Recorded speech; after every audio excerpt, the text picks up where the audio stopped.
Saudi ने UAE पर हमला कर दिया है, यूएई के हथियारों को उड़ा दिया है। यमन के बंदरगाह पर हमला क्यों हुआ है, मध्य पूर्व में इस वक्त क्या चल रहा है, आपको सब समझना है। अब क्या मुस्लिम देशों में एक नई जंग शुरू हो गई है? रिमझिम के 5 पॉइंट्स में यही समझिए। सबसे पहला कि सऊदी ने यूएई के हथियार क्यों उड़ा दिए।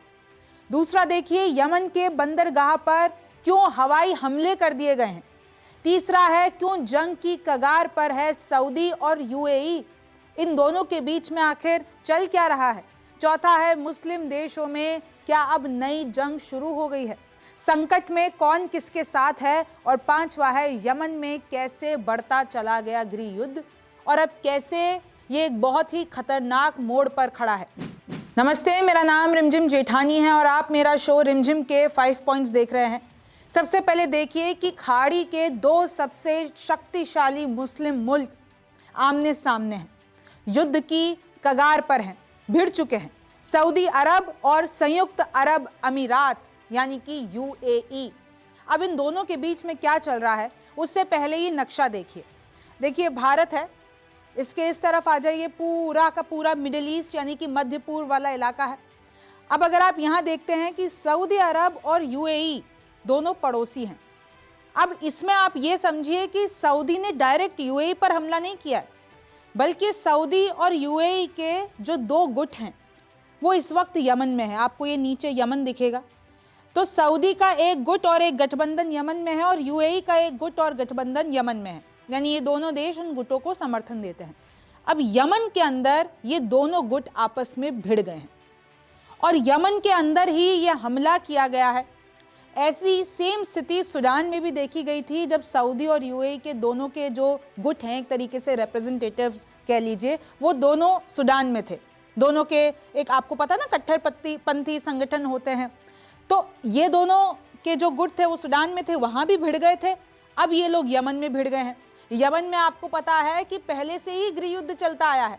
ईरान समर्थक हूती वहां पर अलग हैं, वहां की सरकार अलग है।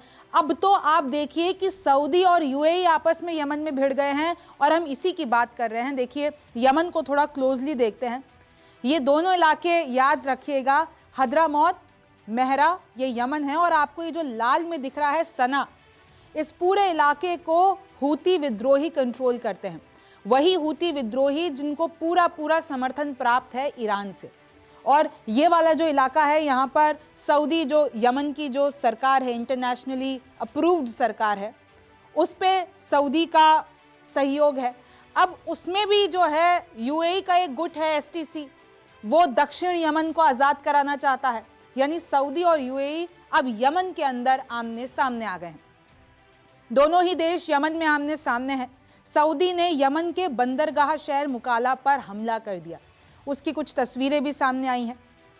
यूएई का जो समर्थक गुट है एसटीसी, उसके हथियार उड़ा डाले, यानी कि हथियारों की एक खेप आने वाली थी और आ गई थी, तो उसको निशाना बनाकर सऊदी ने हमला कर दिया। देखिए कुछ तस्वीरें मैं आपको दिखा देती हूँ।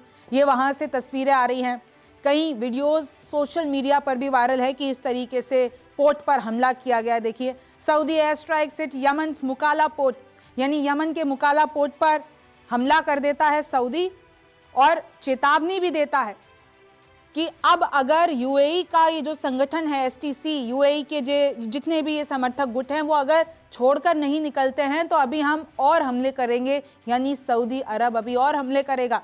अल जजीरा की देखिए आप news, the Saudi backed head of Yemen's presidential council has cancelled the joint defence agreement with the UAE. यानी अब जो यमन का प्रेसिडेंशियल काउंसिल है, जिसको पूरा पूरा सऊदी अरब का समर्थन प्राप्त है, उन लोगों ने यूएई के साथ अपना जॉइंट डिफेंस एग्रीमेंट कैंसिल कर दिया। तो आप देख रहे हैं कि सऊदी और यूएई का एक प्रॉक्सी वॉर चल रहा है यमन के अंदर, और अब ये जो प्रॉक्सी वॉर चल रहा है वो दोनों देशों के जो रिश्ते हैं उस पर भी प्रभाव डाल रहा है। मैं आपको बता दूं, यमन में इस वक्त इमरजेंसी डिक्लेयर्ड है 90 दिनों के लिए। सी को ब्लॉक कर दिया गया है क्योंकि एयर स्ट्राइक हुआ है। देखिए कैसे एक तरफ सऊदी है, एक तरफ यूएई है, दोनों ही इस वक्त आमने सामने हैं। इस तरीके से आप देखेंगे तो पोस्टर यमन में लहराए जा रहे हैं। अब मैं आपको बताती हूँ एसटीसी का फुल फॉर्म क्या है, सदर्न ट्रांजिशनल काउंसिल। इस काउंसिल को यूएई समर्थन देता है और यूएई का जो ये समर्थन प्राप्त एसटीसी है ये चाहता है कि दक्षिण यमन को आज़ाद करा दे, यानी जो सऊदी का रोल है, जो यमन की इंटरनेशनल सरकार है, उनसे आज़ाद करा के हम सत्ता में बैठ जाएं, हम उसको आज़ाद करा दें, एसटीसी ये चाहता है। तो अब इससे क्या हो रहा है कि जो रियाद और अबू धाबी है उनके भी रिश्तों में तनाव है, यानी कि देखिए सऊदी की राजधानी है रियाद और यूएई की है अबू धाबी, तो इन दोनों के रिश्तों में अब तनाव आ गया है। मुकाला बंदरगाह शहर यमन के हद्रामौत इलाके में है, मैंने आपको शुरुआत में नक्शे में बताया था, जिस पर हाल ही में एसटीसी ने कब्जा किया था। देखिए वो जो इलाका है, तो जो यूएई का गुट है एसटीसी वो वहाँ पर आके बैठ गया और उधर जो ऑलरेडी सऊदी का गुट था उनको भगा दिया। सऊदी ने हमले से ही एसटीसी को अब चेतावनी दी है कि अपना गुट वहाँ से हटा लो, अगर तुम लोग नहीं हटाओगे हम ऐसे ही और एयर स्ट्राइक करेंगे। जब तक यूएई अपना वहाँ पर कब्जा जमाए रखेगा तब तक सऊदी हमला करता रहेगा। हद्रामौत और मेहरा इलाके को खाली कर दें, ये सऊदी की चेतावनी है यूएई के गुट एसटीसी को। एसटीसी ने सऊदी समर्थित नेशनल शील्ड फोर्सेस को भगा दिया था। जैसे कि मैंने आपको बताया, हद्रामौत में जो पूरा का पूरा कब्जा था वो सऊदी का जो गुट है नेशनल शील्ड फोर्सेस उसका था। तो यूएई का गुट एसटीसी आया और सऊदी के गुट नेशनल शील्ड फोर्सेस को वहां से भगा दिया और अब वहां पर यूएई के एसटीसी का कब्जा है। लेकिन अब सऊदी उधर हमला कर रहा है कि यूएई का गुट वहां से खाली हो जाए वरना हम और हमला करेंगे। सऊदी और यूएई में जो अभी बातचीत होने वाली थी वो हुई और उसके बाद कोई भी समझौता नहीं आया, कोई भी समझौता नहीं हो पाया। एसटीसी, जैसे कि मैंने आपको बताया, यूएई का जो गुट है वो दक्षिण यमन की स्वतंत्रता चाहता है और सऊदी उसे ऐसा करने से रोक रहा है। अब अगर आप देखते हैं कि सऊदी और यूएई के रिश्ते वैसे तो अच्छे हैं, स्ट्रेटेजिक पार्टनर्स हैं, इकोनॉमिक इंटीग्रेशन है, दोनों के बीच में व्यापार है, दोनों के बीच में जो एक तरीके से बड़े गुट में वो शामिल होते हैं जैसे जीसीसी, जॉइंट काउंसिल, वो सब कुछ है, दोनों ही घनिष्ठ मित्र भी कह सकते हैं। लेकिन अब जो यमन में सिचुएशन हुई, सूडान में सिचुएशन हुई, उसके बाद अब इनके रिश्तों में तनाव आ गया है और इसलिए कहा जा रहा है कहीं ऐसा ना हो यमन में इतना तनाव बढ़ जाए कि यूएई अब कोई एक्शन ले ले और लिटरली सऊदी और यूएई एक्चुअल में लड़ने लग जाए। अभी तो इनका प्रॉक्सी वॉर चल रहा है ना यमन में, इनके गुट लड़ रहे हैं, लेकिन कहीं ऐसा ना हो कि सऊदी और यूएई आपस में लड़ने लग जाए। ये दोनों बहुत ही पावरफुल मुल्क हैं, अगर ये आपस में लड़ने लग जाते हैं तो इससे मध्य पूर्व की जो स्थिरता है, जो बैलेंस है, वो बिगड़ जाएगा।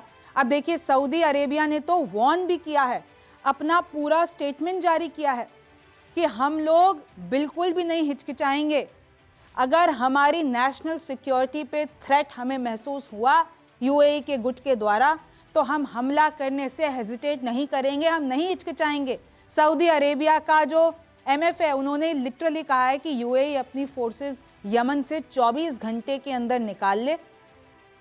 The kingdom of Saudi Arabia की तरफ से ये ऑफिशियल पत्र आया है, अगर यूएई अपनी फोर्सेस यमन से 24 घंटों में नहीं निकालता है तो सऊदी फिर से हमला करेगा। अब देखिए जैसे इस नक्शे में ये थोड़ा सा क्लियर हो रहा है कि अगर आप ये वाला इलाका देखेंगे ग्रीन वाला, तो इधर हूती विद्रोहियों का, अगर आप नॉर्थ यमन देखेंगे यहाँ पर सना जो राजधानी है उसके आसपास हूती विद्रोहियों का कंट्रोल है। यहाँ पर देखेंगे तो यहाँ पर गवर्नमेंट और अलाइंड फोर्सेस हैं। फिर आप एक तरफ देखेंगे तो एसटीसी की फोर्स है, मतलब यमन के अब टुकड़े टुकड़े हो गए हैं, हर अलग हिस्से में अलग अलग फोर्सेस हैं। और अब मैं वही आपको समझा देती हूँ कि यमन में कितने अलग टुकड़े हो चुके हैं, कितनी अलग फोर्सेस है और किस तरीके से यमन के अंदर गृह युद्ध बढ़ता चला गया। अब मैं आपको बताती हूँ कि यमन के अंदर ही कितने सारे टुकड़े हैं और संकट में कौन किसके साथ है। तो देखिए उत्तरी यमन यानी कि नॉर्थ यमन, ईरान समर्थित हूती विद्रोहियों का नियंत्रण है। मैंने आपको पहले ही बता दिया है कि उस पूरे इलाके पे हूती विद्रोहियों का कंट्रोल है। अब साउथ यमन में आ जाइए यानी कि दक्षिण यमन में सऊदी यूएई समर्थित अंतर्राष्ट्रीय मान्यता प्राप्त सरकार है, लेकिन सऊदी यूएई ने उनको सरकार को मान्यता तो दे दी, लेकिन एक जो ये गुट है, सेपरेटिस्ट ग्रुप है एसटीसी, सदर्न ट्रांजिशनल काउंसिल, ये यूएई समर्थित अलगाववादी हैं और ये चाहते हैं कि कंट्रोल इनके पास आ जाए दक्षिण यमन का।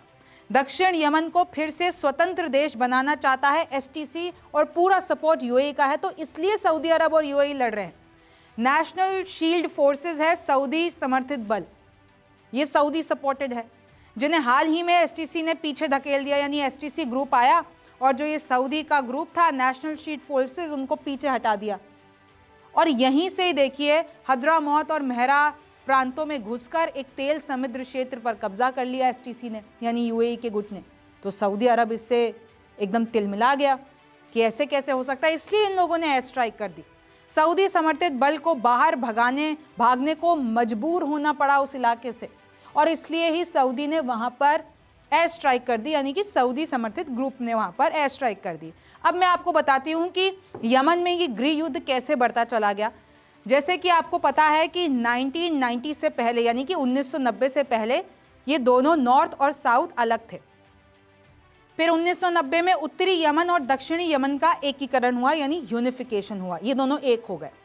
सत्ता बंटवारे और संसाधनों को लेकर अविश्वास गहराता गया, क्योंकि आपने दो इलाकों को एक तो कर दिया, लेकिन आज तक उनमें वो ट्रस्ट डेवलप नहीं कर पाए, वो दोस्ती नहीं ला पाए।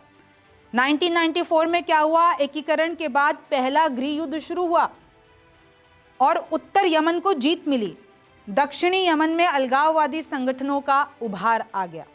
और अगर मैं बात करती हूँ 2004 से 2010 की, तो उत्तर यमन में, यानी कि नॉर्थ यमन में हूती आंदोलन नाम का संगठन उभरा। और हूतियों को कौन बैकअप देता है? ईरान बैकअप देता है।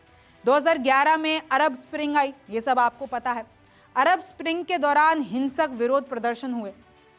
फिर होती है सऊदी अरब की एंट्री। राष्ट्रपति सालेह को सत्ता छोड़नी पड़ी।